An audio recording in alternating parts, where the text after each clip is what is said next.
Okay, Barbara, we are live. Good evening, everyone. This is so exciting. We get to talk to an author we have not spoken to in the past, Roy Johansen. Have I pronounced that properly? Yes, you did. Excellent. Some of you may know he's written many books with his mother, Iris Johansen, a best-selling author, but here he is with a book on his own. But Roy has a really great biography, so I'm gonna read a little bit of it because we haven't talked to him before, so you'll know who he is. He began his professional writing career with his original screenplay for Murder 101, for which he won the National Focus Award, sponsored by Steven Spielberg. That was a really good start, wasn't it? Not a bad way to kick off my career. George Lucas and Martin Scorsese. I'm sorry, I stopped with Spielberg, all three of them. The movie starred Pierce Brosnan, and the script won the Edgar Allan Poe Award from the Mystery Writers of America and the Best Television Miniseries or Movie category. So you've got an Edgar. Yes, I do. I have the very first thing I wrote. I have one too. I've been nominated, or I have actually, from the Mystery Writers of America, won the Raven and the Ellery Queen Awards. And I've been nominated for an Edgar, but when I got the Raven Award, they'd forgotten to order it. So they gave me a little Edgar statue so I would have something to go home with. And then eventually they sent me the Raven and they said, they wanted their Edgar back. And I said, no. Oh, good for you. No, I've got it. I keep it in my library. I mean, it's not legitimately mine, but I still think it's fun. It's really fun to have it. And it was a great honor to win the Raven Award in the Ellery. Oh, absolutely. And you got a great story to go with that Edgar, too. I do. He's so funny. And he's ugly. Let's face it. He's really an ugly little statue, isn't he? Well, there's a story, and the writer of Rear Window was later working with Hitchcock on To Catch a Thief. And he won the Edgar in the screenplay category for writing Rear Window. And he showed it to Hitchcock. And Hitchcock looked at it and said, it's made of the same material toilet bowls are made from, and handed it back to him. So that's porcelain. Yes. Anyway, Roy has also collaborated, this is just so cool, with comic book legend Stan Lee, now sadly no longer with us, in creating the Accuser's superhero character. And he's written screenplays for Warner, Universal, Disney, and MGM. His novels include The Answer Man, Beyond Belief, and Deadly Visions, in addition to those he's written with his mother. So how come it's taken you so long to write a book all by yourself? Well, I tell you what, my first three books were all on my own after 10 years of working solely as a screenwriter. And then my mother and I decided, just as a lark, to try writing one together. And it was fun, and it did very well. And then before long, we hit upon this character of Kendra Michaels, which hit in a major way. And suddenly it became very hard to go back to write anything on my own when Kendra was in such demand. So we just kept writing Kendra books, and that's what we've been doing for the last decade or so. And before I knew it, all this time had gone by without me writing one on my own. And so this book, Killer View, is sort of the result of my deciding I wanted to get back to doing something myself. Well, and there's a wonderful premise in here, which we're going to talk about. But since we haven't spoken to Roy, I think we should learn something about Kendra Michaels, who has been described as a modern day Sherlock Holmes, because in a way, this is sort of a spin-off, or she's part of this new story, even though Jesse Mercado is the lead character. So tell us about Kendra. Right. Well, Kendra came about when my mother and I were kicking around ideas, and we thought it would be fun to write a detective in the vein of the old school investigators who could walk into a room and make observations and deductions that no one else could, Sherlock Holmes, Hercule Poirot, that type. But we wanted to give her an interesting reason, a new reason for having these abilities, not just that she's smart, something, but something very specific. And that's when we hit on the idea of giving her this backstory that she spent the first 20 years as a blind person. And like all blind people, she uses all her other senses to make her way in the world. So she's extremely sharp in all the other senses, and she pays attention to everything that she smells, everything she hears. Her sense of touch is finely tuned. She doesn't smell or hear better than anyone else, but she's just gotten used to using those senses. And now that she has her vision, she takes nothing she sees for granted that she sees either. And all these together make her an investigator that picks up on things that almost no one else does. And So that's where what kind that of came from. cases do you give her to investigate? I mean, obviously a private investigator doesn't have to follow the rules. They're not police. And so they're not forced to kind of stay with, the rules that govern police, like search and seizure and all that kind of stuff. But what kind of cases would she have been investigating?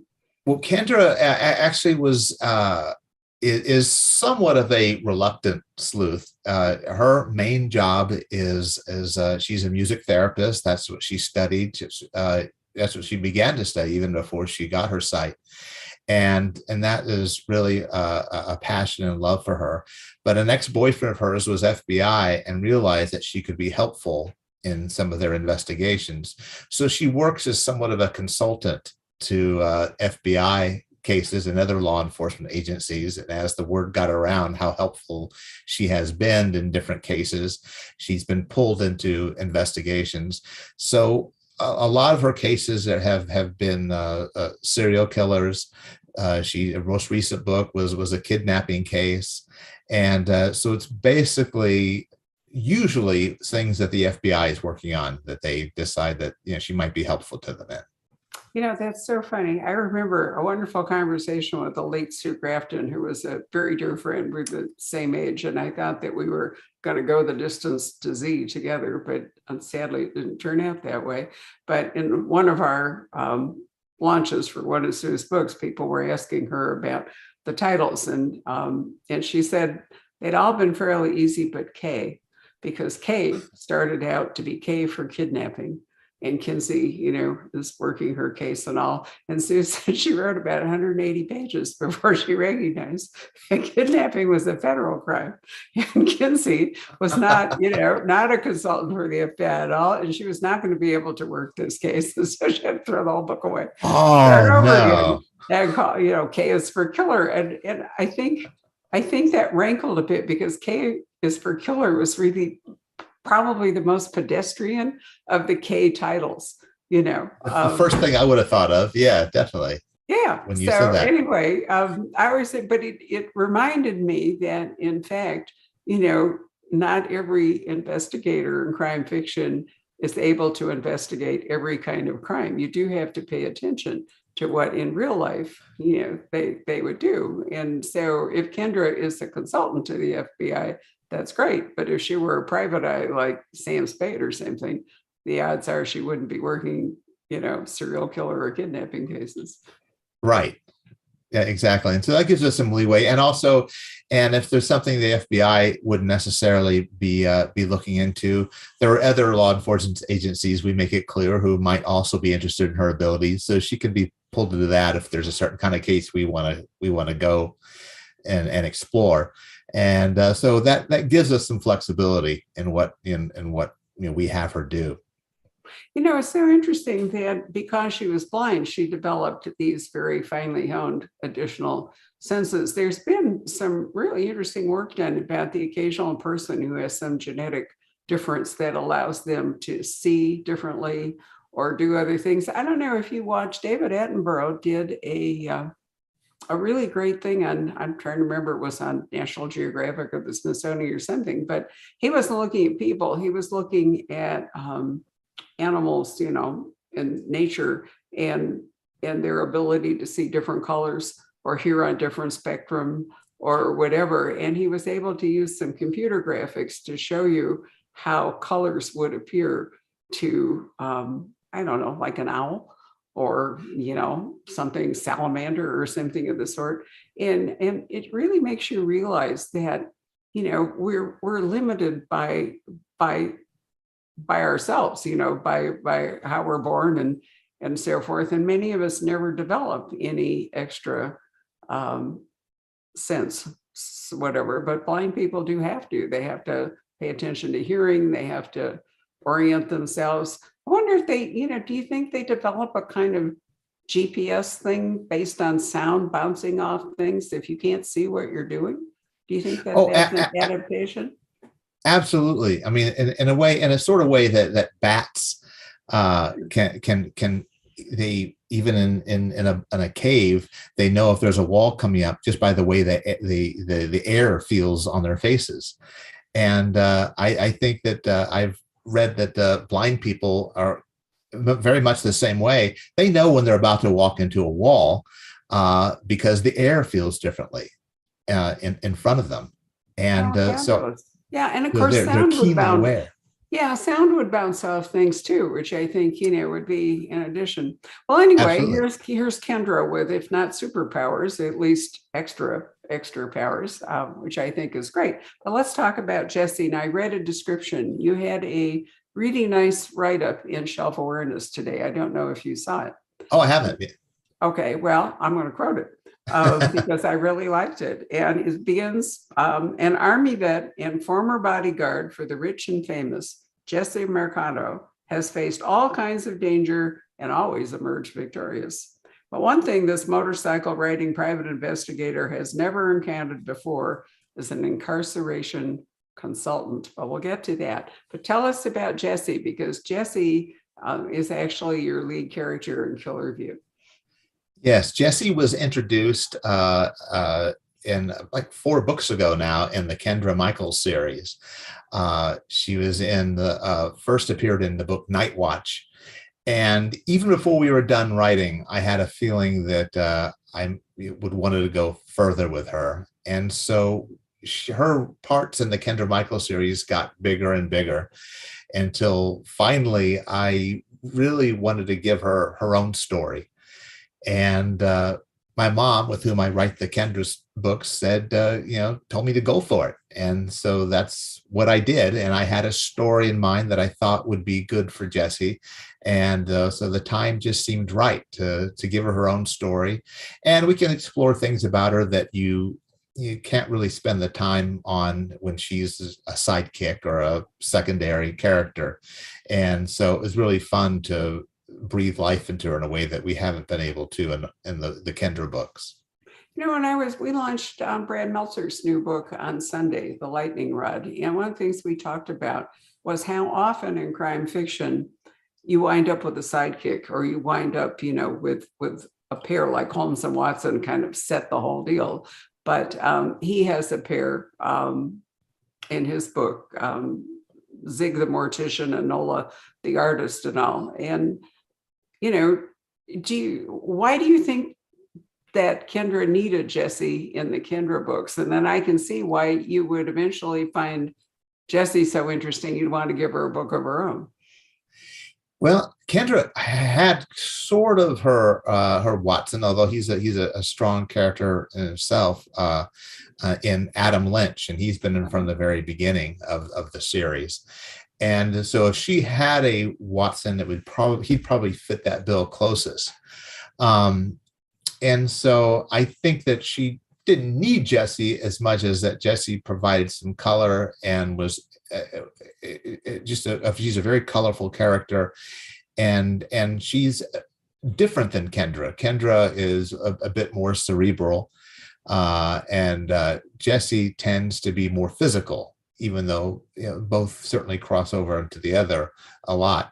And so I think that made it a fun dynamic for them to play off on. So even from that first book, we knew that we wanted to have more of that, because I think a good sidekick brings out things in your lead character that you might not otherwise.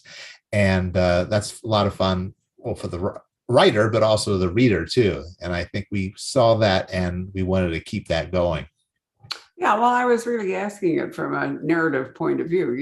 What is the advantage of having a sidekick? And sure, you're right, it can illuminate characteristics of the lead, but it also gives you a chance for extra dialogue, doesn't it? Because I mean, it's really boring just to have lots of internal monologues going on. Oh, absolutely, and that's what Kendra has had with Lynch all this time, and she has it with Jesse too. And you're right. It's much better to be able to get a lot of that stuff out in dialogue than have internal dialogues, page after page after page. So she's certainly done that for us. Oh, that would certainly be, something you would know about as a screenwriter. Nothing would be, I mean, as a screenwriter, internal monologue is probably like, yeah, last thing you want is to have narration everywhere. And so I'm used to, certainly accustomed to trying to communicate these things, well, visually in screenwriting, but also through dialogue. And it's going to be fascinating to see what Robert Redford, and I'm trying to remember if it's George R.R. Martin, who the heck is doing it with him, but the Tony Hillerman novels, which were so wonderful, were a huge amount of internal dialogue. And the first time they tried to translate them into the screen, they were not very successful because they hadn't arranged. And I'm going to be really fascinated to see what this second time around, how they overcome that, whether they create dialogue or what they do, to make them better on a visual platform than in a book. Yeah, Robert Redford's a great director, so I'm sure whatever he does will be interesting. But yeah, it's things that work on the page don't necessarily work on the screen. You got to find a different way to bring it to life. And when you and sometimes these stories, they rely so much on those internal dialogues and internal monologues and just the what's going on, the attitude of the characters that comes off on the page, that when you try and translate it to the screen, it doesn't always work. But I have hopes for Redford and being able to do that. Well, I'm going to be fascinated with it because, where we're located here in the Southwest, Tony Hillerman is like an iconic author for us. Oh, sure. And his daughter, Anne, whose new book we launched in April on the 11th, has done a good job, carrying on with them. So he's particularly important to us. Well, we'll come back to the difference between screenwriting and novel writing, because I was going to ask you about that. But since I brought up the incarceration consultant, I have to tell you, Roy, that I used to actually do trial work with, criminals and stuff. I never really thought about the problem that you would have if you were rich and had a lot of stuff and you were suddenly off to jail. What would happen to your stuff? I love that. You have a whole life that needs to go on outside those prison walls. And especially if you're a rich guy and you've got homes and you've got cars and investments and maybe maybe family members and maybe ex spouses, and so what these people do is manage your life while you're in jail. I read an article about one who was actually a suspect in a murder case, and the case wasn't all that interesting, but his occupation was. Mm-hmm. And so I started looking into it, and I talked to a couple of attorneys, and they say that that no two of these people are exactly alike in terms of the services they provide. And so that sort of gave me a leeway to create this firm that hires Jesse in this case, that does that, personal incarceration consultants. And in the case of mine, this one has some secrets, possibly lethal secrets, that Jesse has to uncover during the course of this case. But it seemed like an interesting whole venue to explore right from the outset. So I had fun just thinking and looking into all the different things. I found it absolutely fascinating. I couldn't believe that it had never really occurred to me before. If somebody has a prolonged illness, people have to keep managing their lives. From a legal standpoint, I'm wondering, did they transfer over powers of attorney? People can't like run your finances without your help. How much communication can there be between the consultant and the prisoner? If they're in a supermax, that's one thing, but if they're in the Fed, whatever it is, Country these club. people, it's not like they can just pick up the phone and call their clients whenever they want to. They're in prison. They don't have phones in their cells. And so it's a very different relationship than almost any other client relationship there is. Well, absolutely, but it has to have some legal basis. I was horrified the other day for reasons that I won't bore you with, but I had to do a series of emergency checks for payroll, and I thought I was fine, and I asked my husband to transfer several $1,000s from, I think it was Charles Schwab, into my bank account so I could cover these checks. And instead, somebody at Schwab hit the wrong key and transferred it out of my account back to Schwab. So, but the thing is, it never occurred to me that this was a two-way street. It never entered my mind that Charles Schwab could remove money from my checking account into Charles Schwab. I thought, I knew that they could go the other direction because, that's how I keep money in my checking account. And it was a real shock. And then I thought to myself when I was reading your book, what if you were in, Club Fed and you had one of these, and all of a sudden, somebody gaily transferred like, a couple $100,000 out of your account. What would you do about it? What could you do about it? And well, your personal incarceration consultant would take care of that for you. Well, but what if it were the incarceration consultant? Yeah. Is my point, then you're, And so then I began to wonder, what kind of powers you would confer, legal powers, on your incarceration consultant in order for them to, in fact, pay your bills or, keep your mistress happy or get your car serviced or, whatever it is that they would do. Because you're right, rich people really do have a lot of stuff. Yeah, they have a life that needs to go on. Well, anyway, I think it's fascinating. So Jesse's brought in, and what's the occasion? Somebody's gone missing. Well, one of the two partners has gone missing. And so the other partner doesn't think that the police are doing everything they can to look into the partner's disappearance. And he brings Jesse in to try and find him. And as the case unfolds, there is maybe an even more urgent reason that the partner wants to find him, as Jesse finds out. And that has to do with one of their clients that Jesse has to delve into before she can crack this case. Well, we can't say any more about that. No, can't go too much detail. No. But this is where Jesse then brings Kendra into the picture, right?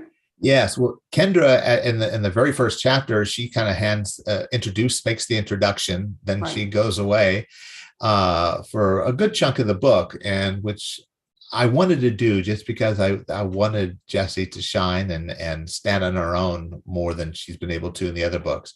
But Kendra definitely comes back in the final couple of chapters in the book, and they work together to actually bring the case to a conclusion. So Kendra does definitely have a key role in the story. So if you've been writing Kendra with your mom, are you one of those pairs of collaborative writers who achieve a kind of third voice? Your voice, her voice blended together becomes Kendra? Absolutely. It's you're spot on the way you described that, because that's how we think of it. The books I write on my own are different than the books that my mother writes, and the books we write together are a little bit different than either of our books. So it is definitely a third voice. And I found that in this book, these characters are ones that were established in our collaboration. So I found myself moving toward that third voice in writing this, more so than in my other solo books, because I just felt I had to be true to the style of these books and the characters as we've established them in our books together. So it's definitely closer to the third voice than my solo books have been.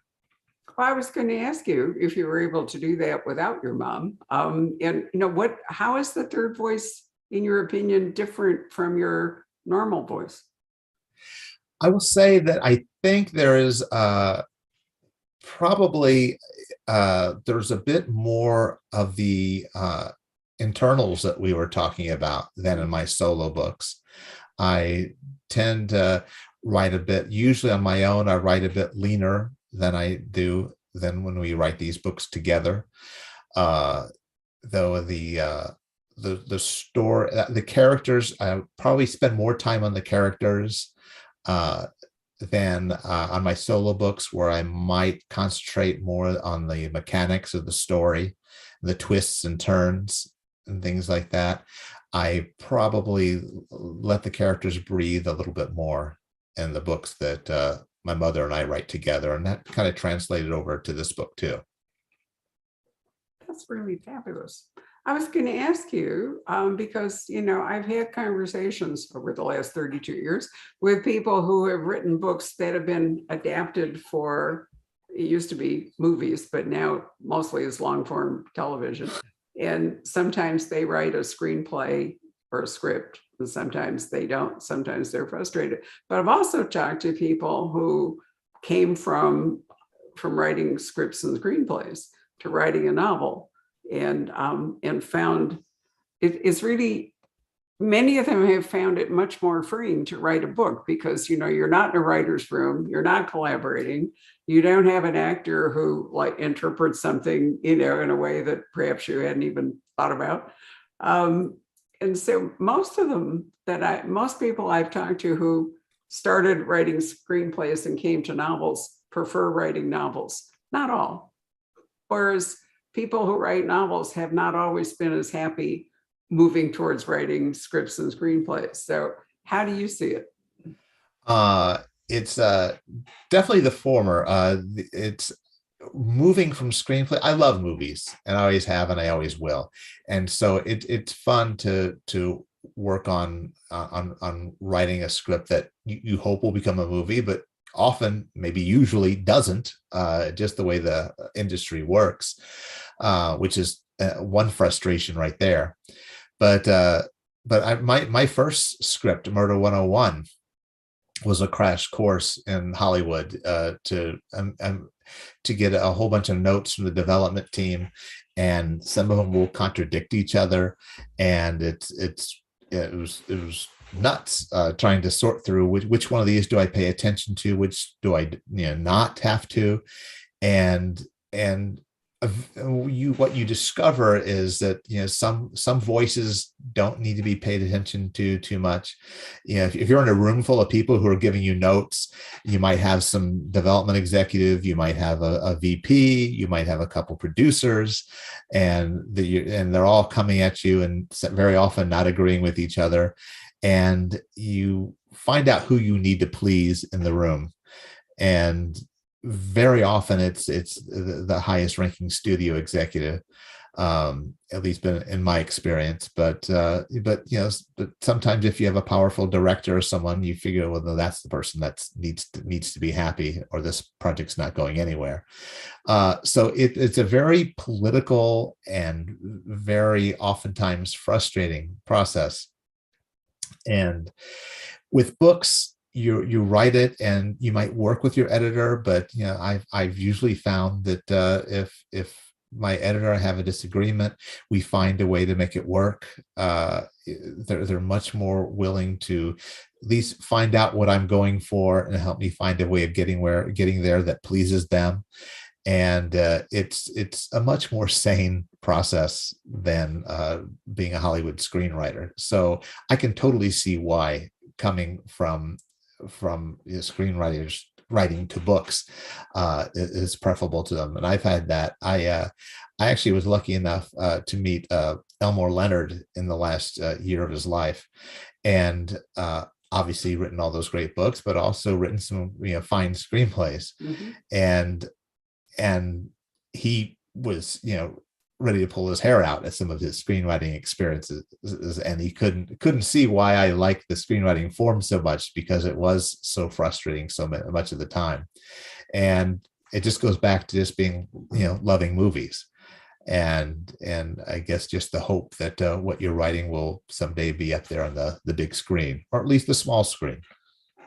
Well, if you're in California, you think there's extra pressure to want to do well in Hollywood. You know, it's kind of like the New York thing. If you can make it there, you could make it anywhere. But I think my experience is that people who live in Southern California don't feel, you know, that they've really arrived unless they get some sort of a movie. But what do you, when you talk about development, one of the things I've recently learned, and a couple of publishers, I won't name them, actually have come up with a somewhat new model, which is they have an acquisition editor or two or several, but then they hire specifically development editors, people with special skills in a particular genre to work on the book rather than having the acquisition editor, you know, shepherd the book all the way through.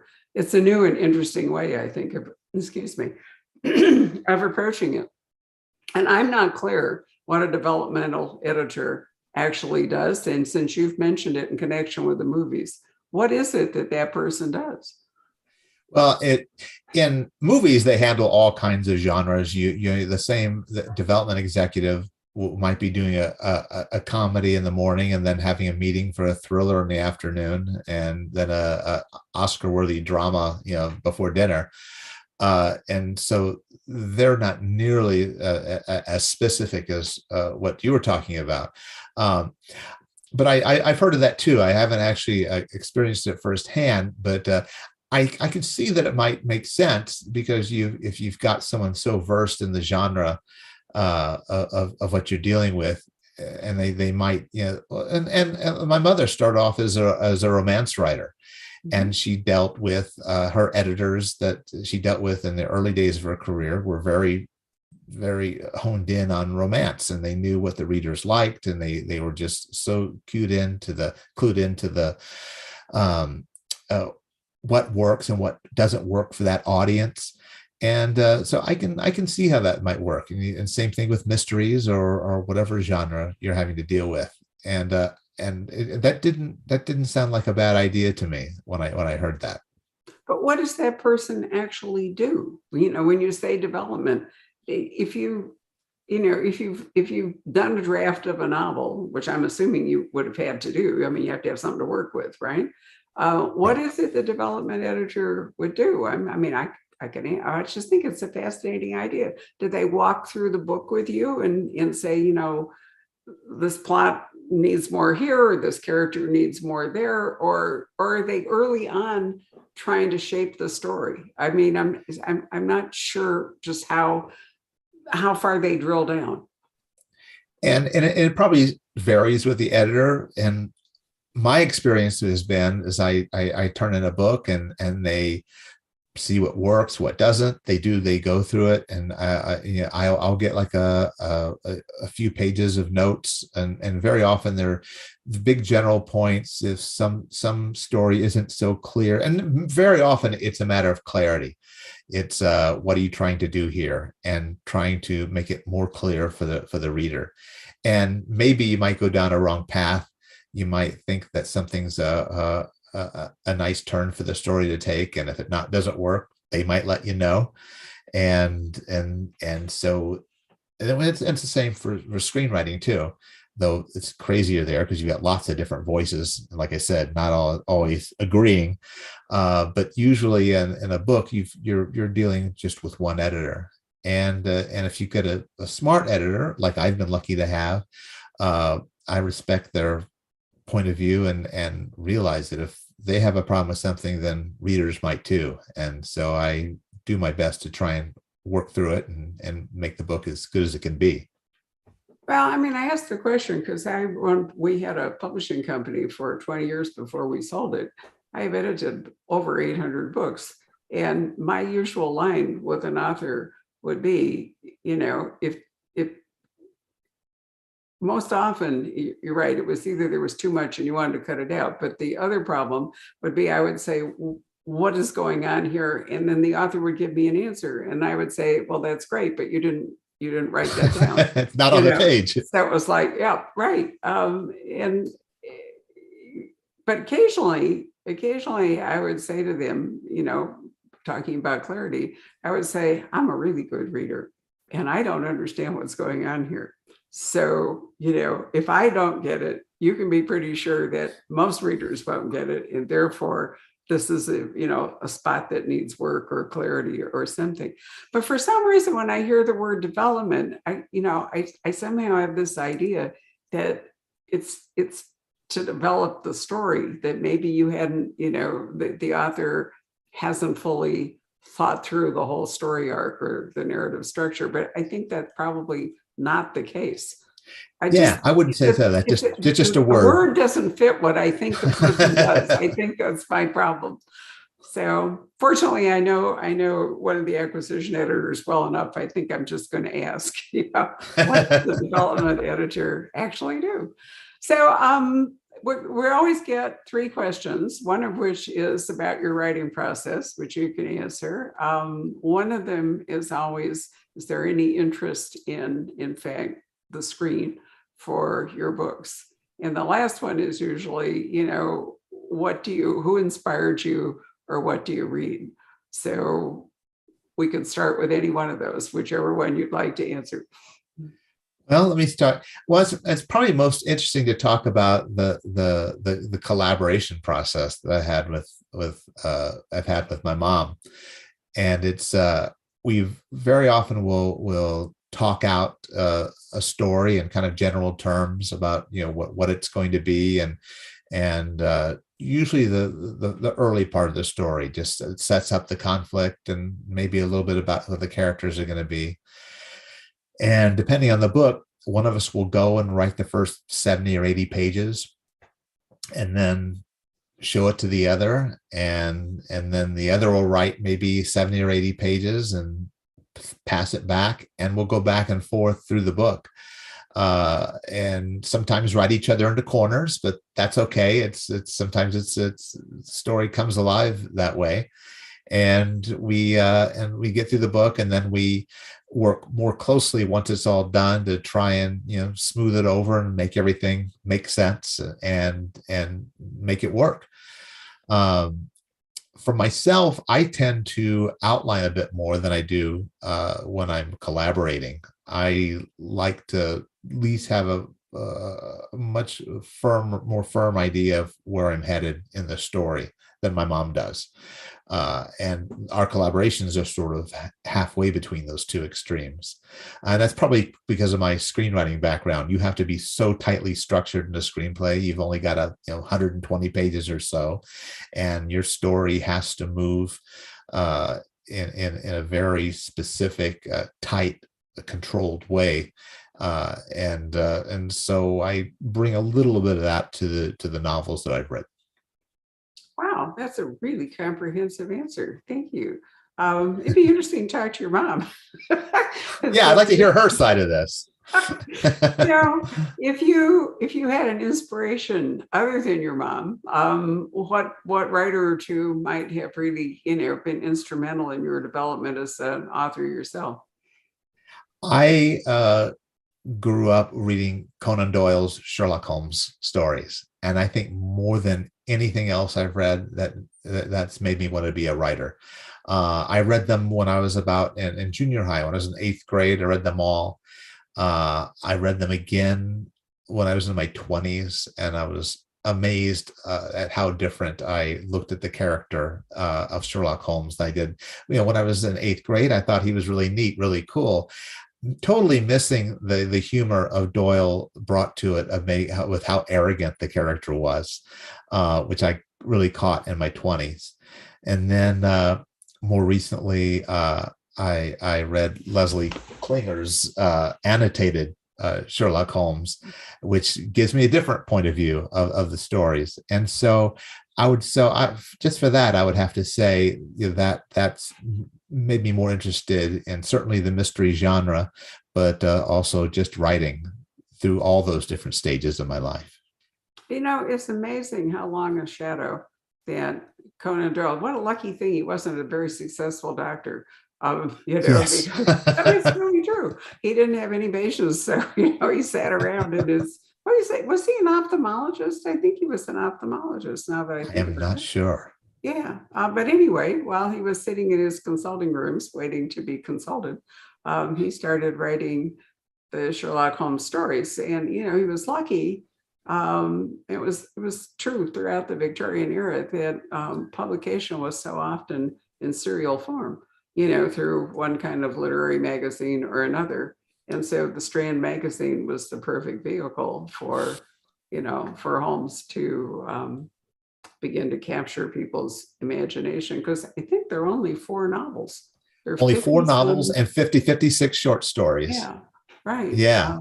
So, the short story form was ideal for him. And then he was lucky enough to have Sidney Paget, illustrate them, which made it even cooler. And anyway, it's very hard to escape Holmes's shadow, although, if you think about it, Dickens and Wilkie Collins both wrote, mysteries or earlier crime fiction.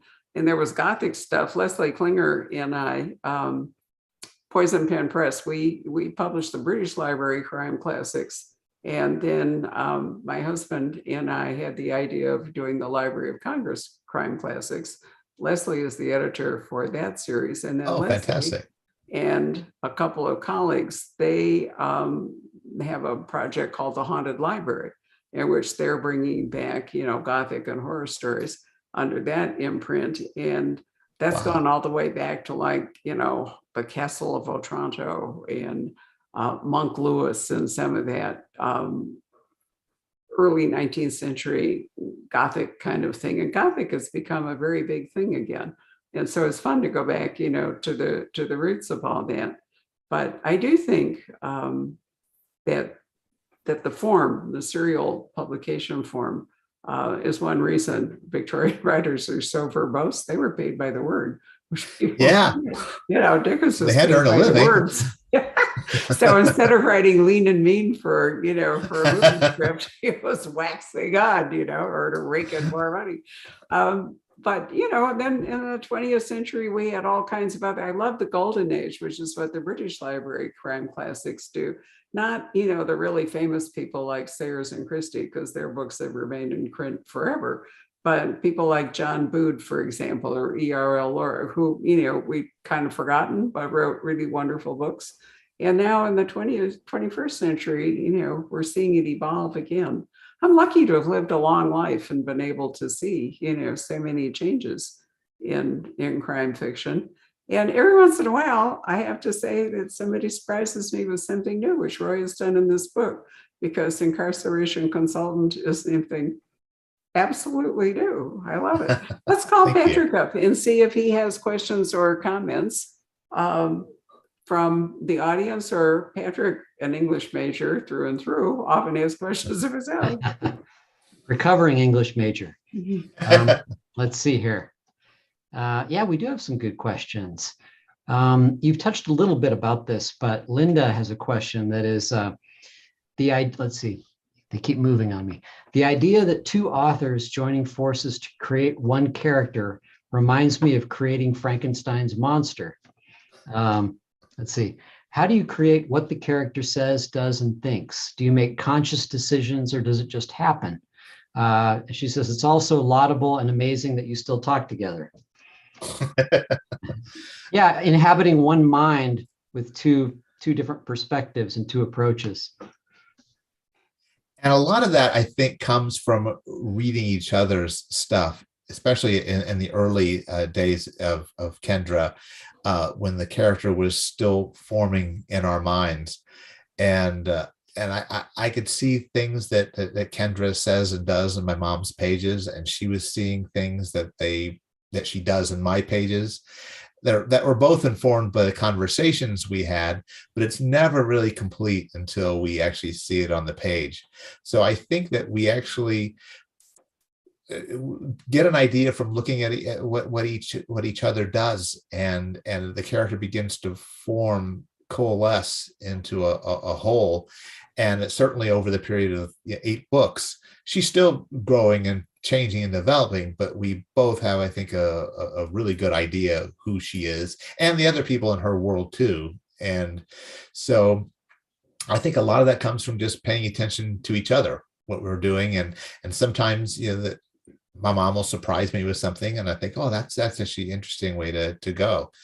and the character might take a turn that I might not have thought of on my own, and it grows and develops and in ways that I really enjoy. And so I think my mom does too. It's different than the process that either of us would be doing it ourselves, but no less interesting and exciting. Do you ever reach an impasse where you both say, I don't think this is really true to what the character would do, and who wins the arguments? We had one book, and I can't remember which book it was, and we had more disagreements than we had in any of the others. And what we do mostly is just talk. We talk it out, and in some respects, you say whoever feels more strongly about it wins, but not always. Sometimes, if the other really doesn't like something, we try and figure out, well, why is that? And if one of us has a problem with something, it's worth taking a look at. And so I wouldn't say one of us wins more often than the other. We mostly just try and figure out what'll work for both of us. And if something's not working for one of us, why is it? And getting to the root of that. So lots of conversations have taken place there. And I will say that the books that we write together have tended to require less editing from our editors than the books either of us have done solo, because we've done so much editing each other all along the way. And so it's that process has really helped us out a lot and paid dividends that way too. Let's see. Andrea says, I'd love to hear more about all the great restaurants in this book. This book, I wrote Killer View without even realizing what a big part that LA restaurants played. My editor mentioned it. She said, I'm not planning a trip to LA soon, but I did write down a list of all the restaurants I now want to visit when I go. And I wasn't sure what she was talking about. Then I started looking, God, yeah, there are a lot of restaurants in this book. And I think it was because a lot of this book was written during the early days of the pandemic, when I couldn't go to any of my favorite restaurants because they were all closed. And this was just my way of getting to visit them. And so I actually made a video a couple weeks ago. I put it up on YouTube, and it can be linked through my site. But where I do a video tour of a lot of the restaurants that are featured in the book. And it was a lot of fun to do. And I think people will be interested in that. That's great. Did some of the restaurants not survive the pandemic? Some of my favorites didn't actually, and it wasn't even in this book. The previous book, there's a Chinese restaurant that I really loved. It did not survive. A lot of the Chinatown restaurants have closed, and hopefully they'll come back. But one of the restaurants in this book, and I didn't feature it in my video because it's not there anymore. In the book, it's a cop bar. It is no longer there. So, but all the other ones are still around. Thank goodness. I heard that the famous Pacific dining car didn't make it. Yeah, Pacific dining car. Yeah, it's on Sunset. Yeah. What a loss. And I didn't realize that closed. That's too bad. That's really was an institution. Let's see here. You've answered part of this. Kelsey says the Kendra Michaels books are wonderful. Do you plan to keep this going and feature novels on the other supporting characters, such as Lynch, Olivia, and Metcalf, for example? Yes, and actually, I will tell you that my mom and I are working on the next Kendra Michaels book now, and all three of those characters she mentions are in that book, play very big key roles in it. So the answer is a big yes. We love Kendra, and we're going to be continuing to write her for the foreseeable future. Let's see. Let me jump over to YouTube here. Okay, Fred just says, do you have any authors you enjoy reading? Like, who are some of your favorites? Let's see. I the books that I'm looking forward to reading right now, going back to Sherlock Holmes, Nicholas Meyer has a new Sherlock Holmes book. He wrote 7% Solution back, and that sort of kicked off my Sherlock Holmes fascination. That was a #1 bestseller. It was a huge hit in the mid '70s, and he's only written a total of 4, and so he has a new one out that I'm looking forward to reading. Ernest Cline's Ready Player 2 is on my nightstand right now. I really loved Ready Player 1. But I find that I read nonfiction a lot more when I'm reading for pleasure. It just maybe just because so much of my life is spent dealing with fiction that it just cleanses the palate a little bit to read nonfiction, and so that's what I read for pleasure. That's usually what I go to. That's about it for questions. Wow. Yeah. Wow, this has been a fascinating conversation. I really have enjoyed it, Roy. I'm sorry we haven't done this before, but hopefully we can do it more often now. Yeah. I'd love maybe to. when you and your mom publish the next Kinder Michaels, we can do it as a larger thing. I was going to ask you because there are collaborations between friends, but there have been a number of parent and child collaborations. Charles and the much missed Carol and Todd, for example. Do you think that that relationship adds? What does it add, and what is its minus? In fact, being parent and child in this situation.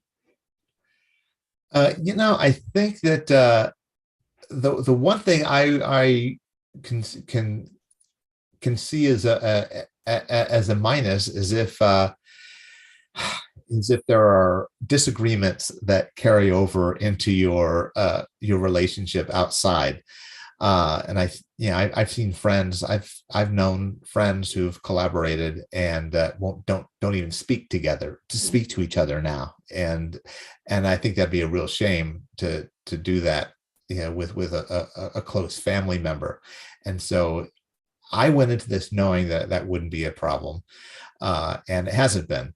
But if that conceivably is a problem for anyone, that's something as a big mark against collaborating, because that would be just terrible. And to take a loving relationship and turning into something that contentious, and which can happen with some personality types. And so that's the only drawback I see. Well, I mean, there's a sort of natural tendency, for a parent to, I don't want to say dominate, but, parent has been a custodial relationship, and then whatever it is. So I wondered, whether it was more instinct that the parent would want to guide things. I'm not talking about your mom in particular. I'm just speculating here because I don't even know your mom, but it just, it seemed to me that the parent-child thing might add that a question about, in a conflict, who would get to decide. And it could. I mean, and I could see that. A lot of people think that naturally my mom would get the final word on everything. Not only because she's my mom, but also because she's Iris Johansen, who's written like 100 best-selling books. And she, but I had my own career before we started collaborating. I was a professional writer, screenwriter, and then novel writing for I think 20 years before we even started collaborating. So I felt pretty firm in my convictions of what I thought would work or what may not work. And also my mom, being who she is willing to listen to that. She didn't, and try to impose her feelings, overall else, or her thoughts on the process. She was willing to be a collaborator in every sense of the word. So, and like I said, again, in some personality types, I could see that being a problem, but luckily in ours, it hasn't been.